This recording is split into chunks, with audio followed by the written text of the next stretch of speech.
नमस्कार, स्वाभिमानी न्यूज चॅनलच्या बातमीपत्रात आपले स्वागत। सुरुवातीला जाणून घेऊया आजच्या ठळक घडामोडी। 15 ऑगस्ट या स्वातंत्र्य दिनाच्या पार्श्वभूमीवर पोलीस प्रशासनातर्फे राबविण्यात आलेली बॉम्ब शोध व नाशक तपासणी मोहीम। चौकशी केल्याशिवाय कार्यकर्त्यांवर खोटे गुन्हे दाखल करू नये, महाविकास आघाडीतर्फे पोलीस अधीक्षकांना देण्यात आले निवेदन। वक्फ बोर्ड विधेयकाला विरोध करणाऱ्या खासदारांच्या फोटो पोस्टरला भाजपातर्फे धुळ्यात मारण्यात आले जोडे। अनुप अग्रवाल यांच्या संकल्पनेतून आज धुळे शहरात काढण्यात आली भव्य अशी तिरंगा रॅली। आता जाणून घेऊया बातमीपत्र विस्ताराने।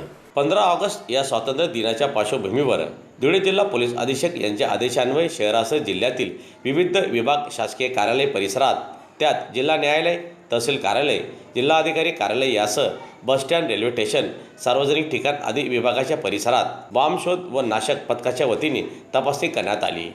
शिवाय शहरासह जिल्ह्यात स्वातंत्र्य दिनानिमित्ताने कुठलाही अनुचित प्रकार होऊ नये याची खबरदारी म्हणून आजची ही मोहीम राबविण्यात येत असल्याची माहिती बॉम्ब शोध व नाशक पथकातील PSI संतोष ओतारी यांनी दिली। दरम्यान त्यांच्यासोबत पथकातील ASI Vilas Patil, police constable Desale, police constable Mahajan, police constable Adhikar Patil, Jitendra Pawar आदी कर्तव्यावर कार्यरत होते।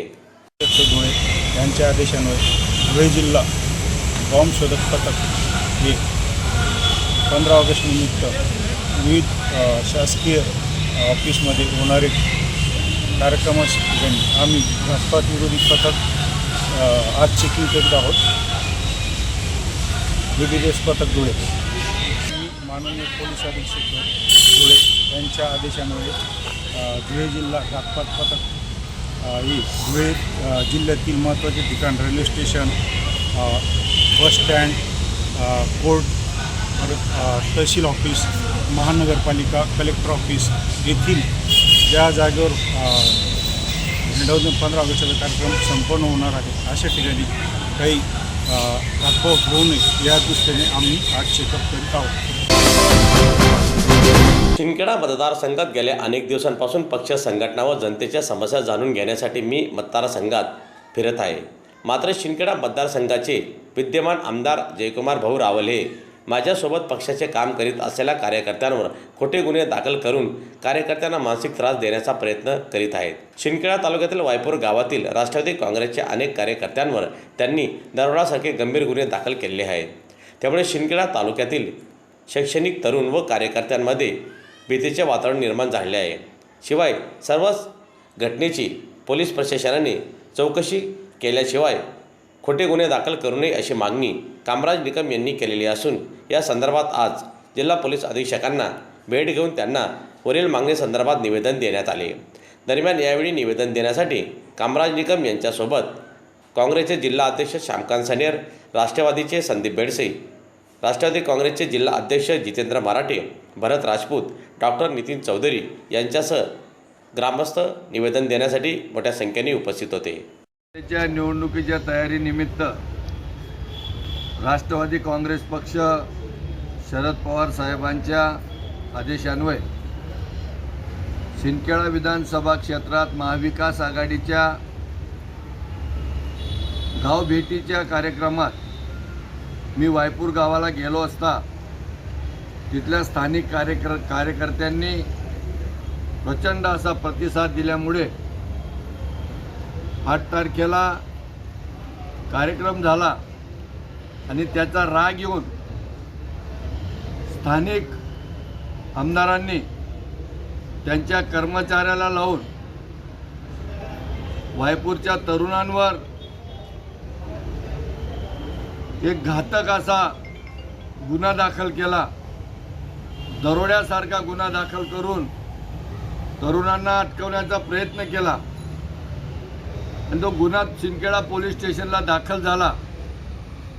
आम्ही SP साहेबांना, काँग्रेस असेल, राष्ट्रवादी काँग्रेस असेल, शिवसेना, उद्धव बाळासाहेब ठाकरे गट असेल यांच्या वतीने निवेदन देऊन विनंती केली कारण हे गुन्हे, खोटे गुन्हे दाखल करण्याची परंपरा शिंदखेडा मतदारसंघात जुनी आहे आणि असे खोटे गुन्हे दाखल करून लोकांचा आवाज दाबण्यासाठी हा प्रयत्न असतो, लोकशाहीचा खून करण्याचा हा प्रयत्न असतो पण तो लोकशाहीचा खून झाला नाही पाहिजे म्हणून आज आम्ही महाविकास आघाडीच्या तिघी पक्षाच्या वतीने आदरणीय SP साहेबांना निवेदन दिलं आणि SP साहेबांनी कबूल केलं की या गुन्ह्याची चौकशी करून तुम्हाला योग्य न्याय देण्यात येईल. धुळे शहरातील 80 फुटी रोडवरील अनेक रहिवाशांना अचानक जागेची खरेदी विक्री करूनही ही जागा वक्फ बोर्डाची असल्याच्या नोटिसा आल्या आहेत. दरम्यान अनेक वर्षांपासून येथील नागरिकांनी सौ खर्चाने या जागा विकत घेऊन घरं बांधलेली आहेत. मात्र त्यांना अचानक नोटीस देऊन हे घरं व जागा आता तुम्हाला विकता येणार नाही असा आदेश मिळाल्याने येथील नागरिकही अस्वस्थ झालेले आहेत. त्यामुळे येथील नागरिक एकत्र येत माजी महापौर प्रदीप नाना करपे यांच्या नेतृत्वात वक्फ बोर्ड विधेयकाला विरोध करणाऱ्या खासदारांच्या निषेधार्थ मोर्चा काढण्यात आला. शिवाय ज्या खासदारांनी वक्फ बोर्ड विधेयकाला विरोध केला त्यांच्या फोटो पोस्टरला आज जोडेमारे आंदोलनही करण्यात आले. शिवाय लवकरात लवकर वक्फ बोर्ड विधेयक मंजूर करण्यात यावी अशी मागणी आज आंदोलकांतर्फे करण्यात आलेली असून या संदर्भात आज माजी महापौर प्रदीप नाना करपे यांच्या नेतृत्वात महामोर्चाचे आयोजन देखील करण्यात आले होते. आजच्या या मोर्चात भाजपाचे हिरामन गवडी, बबन थोरात, विनोद खेमनार, कार्तिक सूर्यवंशी, अनिल थोरात, भूषण गवडी यांच्यासह परिसरातील नागरिक मोठ्या संख्येने सहभागी झाले होते.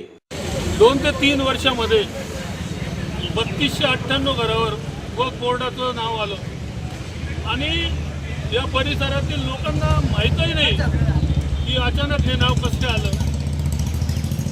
आज या परिसरात 80 ते 90 ते 100 वर्षापासून इथे लोक राहतात आणि ही जागा सरकारची आहे असं आमच्या या लोकांकडे प्रूफ आहे.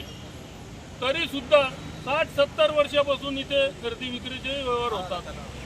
पण अचानक खरेदी विक्री होऊ नये असं अशा प्रकारच्या नोटीस आल्या. ही वक्फ बोर्डची जागा आहे, कुठलाही संबंध नसताना वक्फ बोर्डने याच्यावर कब्जा केला आहे. असं देशामध्ये प्रत्येक ठिकाणी वक्फ बोर्ड असा कब्जा करत आहे. त्यामुळे त्या वक्फ बोर्डाच्या बाजूने उभा असलेल्या सर्व नेत्यांचा आज आम्ही निषेध करणार आहोत आणि हा वक्फ बोर्ड कायदा हा लवकरात लवकर हा कायदा काढला पाहिजे असं आम्ही निषेध करणार आहोत. आम्ही सर्वजण त्यांचा धिक्कार करत आहोत. सर्व देशात भारताचा स्वातंत्र्याचा उत्सव साजरा होत असताना आज धुळे शहरात अखंड भारताचा संकल्प करत शाळकरी मुलं, मुली, तरुण, ज्येष्ठांमध्ये देशभक्तीबाबत उत्साह पाहायला मिळाला. दरम्यान तिरंगा ध्वजला सलामी देत भारत माता की जयच्या घोषणा धुळेकरांनी दिल्या. दरम्यान तिरंगा ध्वज मोठ्या भक्तिभावाने धुळेकर नागरिकांनी डोक्यावर घेतला. तसंच प्रत्येकाच्या हातात तिरंगा ध्वज असल्याने धुळे शहर संपूर्ण देशभक्तिमय दिसत होते. भाजपाचे शहर जिल्हाध्यक्ष अनुप अग्रवाल यांच्या संकल्पनेतून दरवर्षी स्वातंत्र्याच्या 1 दिवस अगोदर धुळ्यात भव्य अशी तिरंगा रॅली काढण्यात येते. यावर्षी देखील अनुप अग्रवाल यांच्या संकल्पनेतून भव्य अशी तिरंगा रॅली काढण्यात आली. दरम्यान धुळे शहरातील छत्रपती अग्रसेन महाराज यांच्या स्मारकापासून ते महात्मा गांधी यांच्या स्मारकापर्यंत तिरंगा रॅली काढण्यात आली.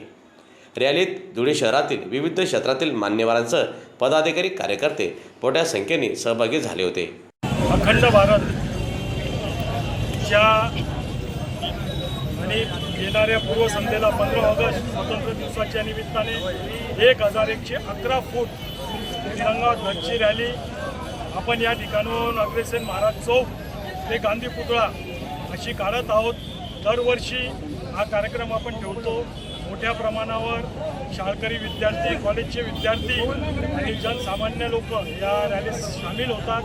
सर्वांना स्वातंत्र्याच्या पूर्वसंध्येला सर्वांना पूर्ण धुळेवासियांना स्वातंत्र्याच्या लाख लाख शुभेच्छा. याचबरोबर स्वाभिमानी न्यूज चॅनलचे बातमीपत्र संपले. पुन्हा भेटूया पुढील प्रसारणात. तोपर्यंत नमस्कार.